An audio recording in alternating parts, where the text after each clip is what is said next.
दोस्तों आज की क्लास में हम क्या सीखेंगे। चलिए शुरू करते हैं। फाइल ओपन करते हैं।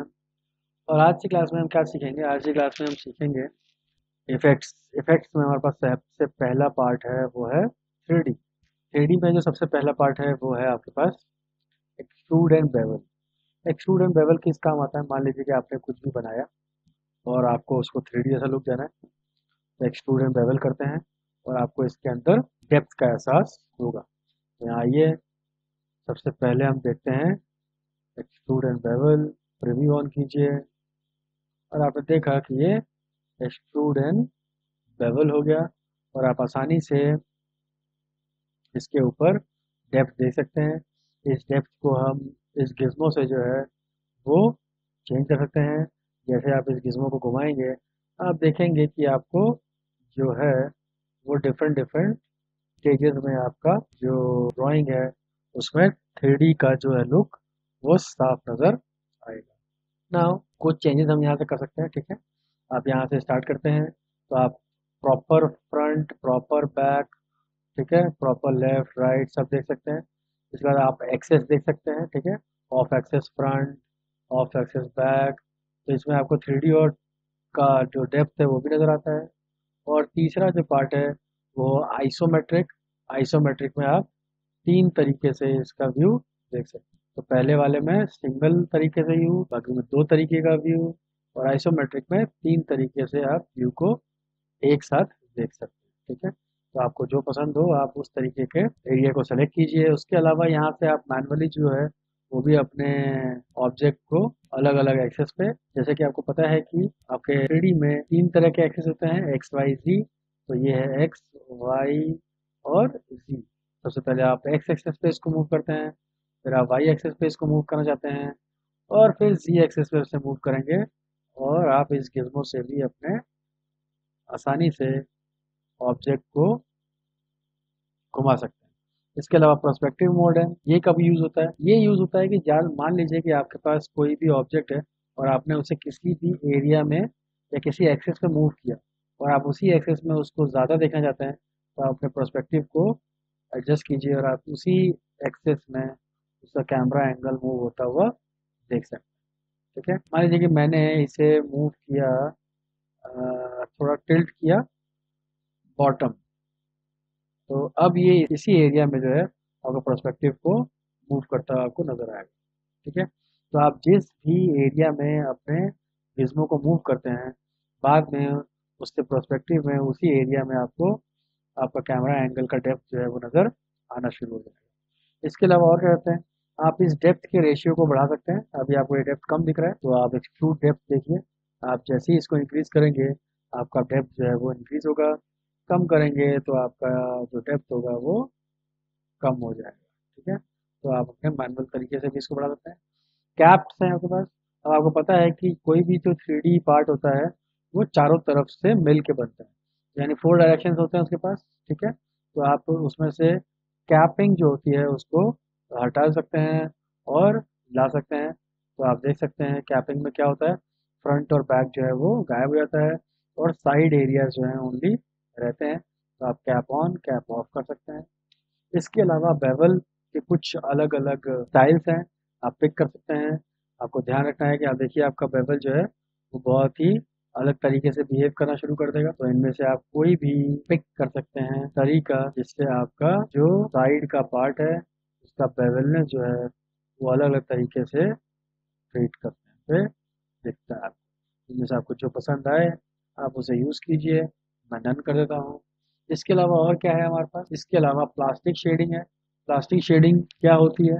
प्लास्टिक शेडिंग होती है कि इलस्ट्रेटर में 3D मोड में जो सबसे अच्छा आपको व्यू या आउटपुट मिलता है वो आपको प्लास्टिक शेडिंग से ही मिलता है।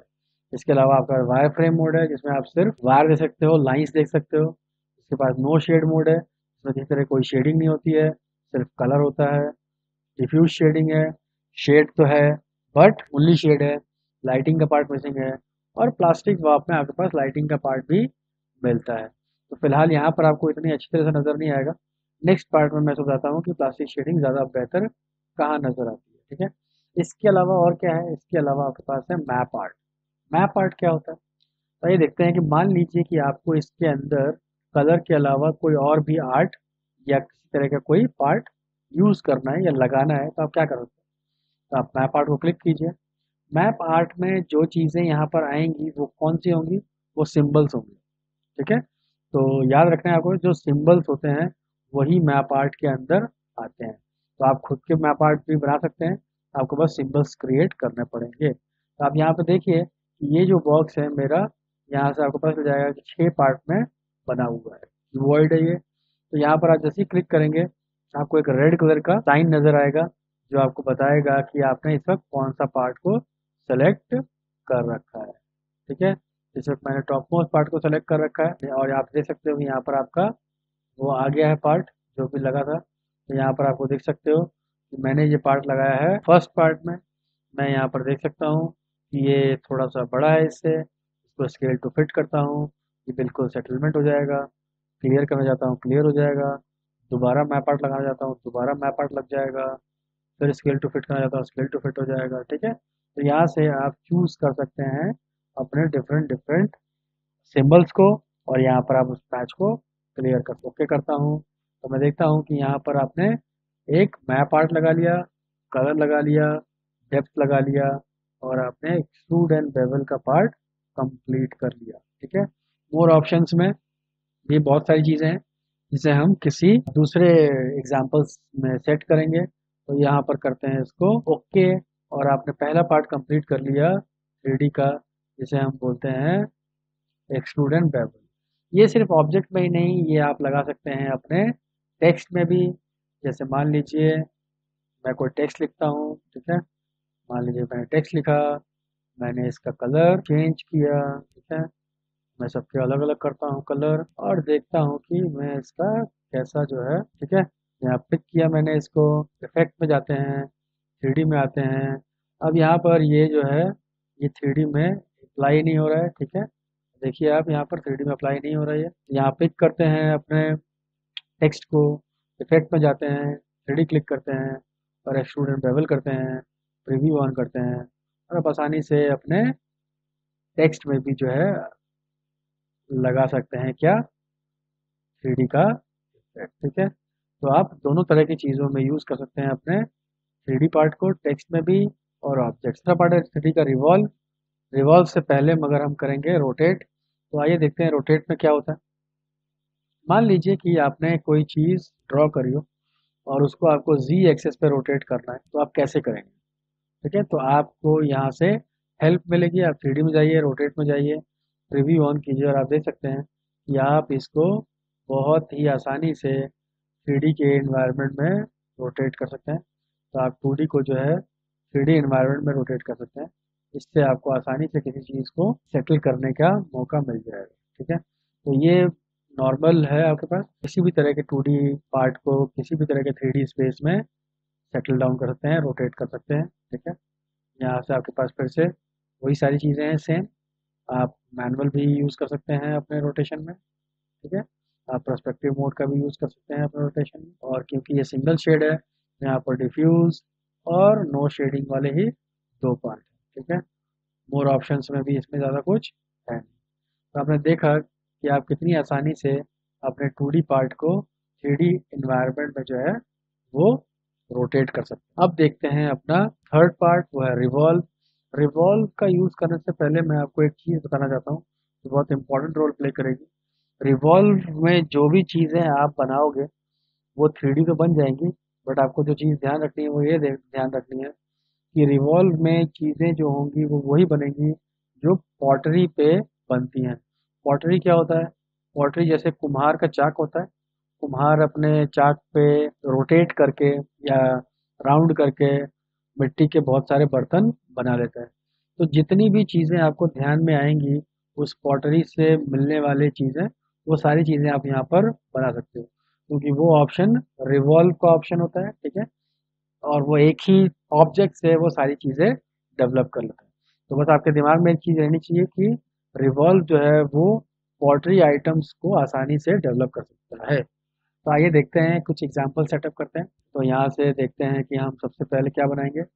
चलिए एप्पल बना के दिखाते हैं आपको। ये एप्पल जो है वो कैसे बनेगा। तो इसके लिए आपको क्या करना है, इसके लिए आपको करना है कि आपको एक रेफरेंस लेना है। रेफरेंस मैंने ले लिया है एप्पल का, इसे लॉक कर लेता हूँ मैं। ठीक है, लॉक करने के बाद मुझे जिस चीज़ का सबसे ज़्यादा ध्यान रखना है वो क्या रखना है कि मुझे इसको बनाना है इसके मिडिल से। ठीक है, तो आइए मिडिल से बनाने के लिए हम क्या करते हैं, व्यू में चलते हैं।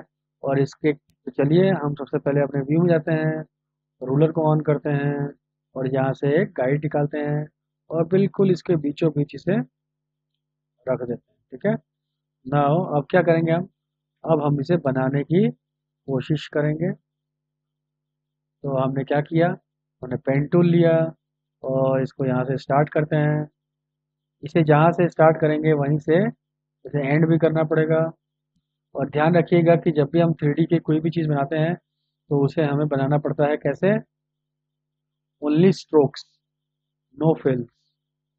ठीक है, तो आप ध्यान रखिएगा कि आप ओनली स्ट्रोक का इस्तेमाल कीजिएगा, फिल का इस्तेमाल बिल्कुल मत कीजिएगा। तो ये बन गया हमारे पास एप्पल।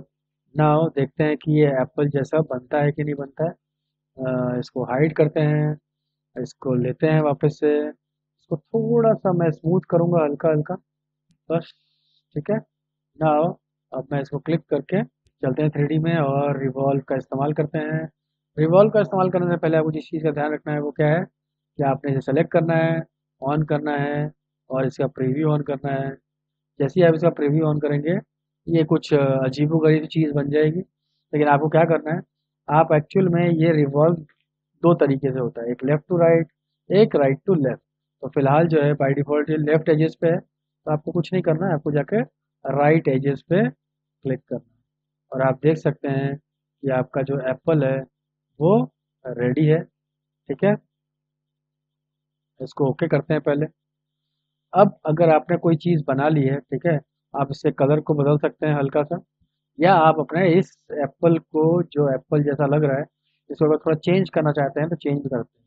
तो बनने के बाद आपको क्या करना है, स्ट्रोक पे जाना है और स्ट्रोक के, ठीक है, जैसे ही देखिए आपने मूव किया ये आसानी से जो है बन गया। आप इसको हल्का सा स्मूथ भी कर सकते हैं। ठीक है, तो आपने देखा कि कितनी आसानी से हमने एक एप्पल बना लिया यहाँ पे। ठीक है, और एप्पल बनाने के बाद अब आपने देखा कि एप्पल तो तैयार हो गया आपका। इसके अंदर ये फूल पत्तियां ही बनी हुई थी यहाँ पे कुछ।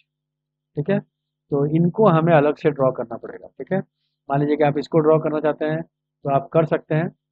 तो एप्पल बनने के बाद जो चीज़ें हैं बाकी सब आपके पास 2D हैं, तो आप इनको 2D की तरह बनाइए। जैसे मैंने लीव बना लिया इसका। ठीक है, यहाँ आप इसका कलरफुल कर दीजिए, green, dark green, what ever जो भी रखना चाहते हैं इसको भी आप डार्क ग्रीन फिल कर दीजिए। ये जो लाइन है ये हल्की रहने दीजिए। ठीक है, और अब आप इसको ऑन करेंगे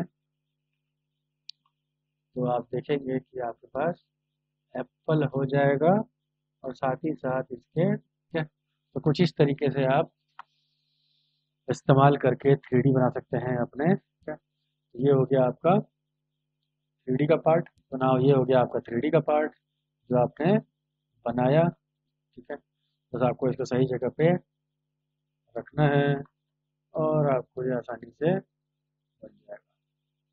तो इस तरीके से हम देख सकते हैं आप कि 3D में बहुत सारी चीज़ें बना सकते हैं, बट आपको बस एक बात का ध्यान रखना है कि वो रिवॉल्व होना चाहिए।